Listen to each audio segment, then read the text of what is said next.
First of all, in Florida, you're looking at a Rule 3.850 ineffective assistance of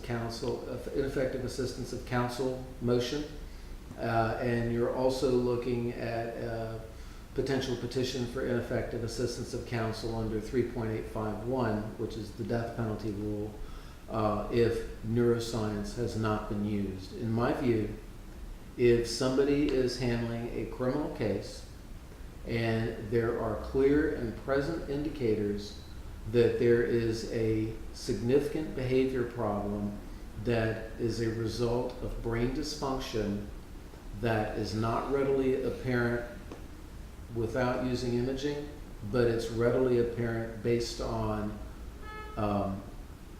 prior record. In particular, prior record is, in my view, the number one thing that is a red flag for brain imaging.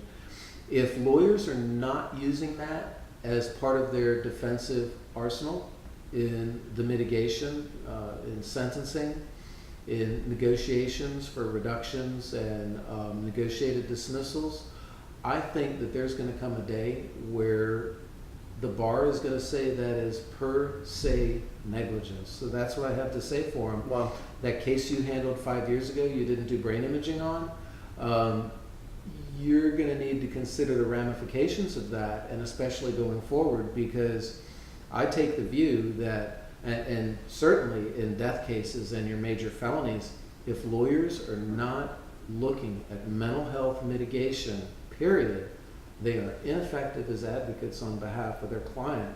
So this whole stuff of it won't work, it's bad for business, the brain imaging costs too much, it runs around $3,500 to have one of these studies done. It's pricey, it's not covered by insurance, but when you're talking about $3,500 compared to a month of incarceration, which is much more expensive, not to the individual paying it, of course, but to society as a whole, I think that's a real problem, because we're sitting there going, oh, it costs too much to do this, but we have plenty of money for prisons.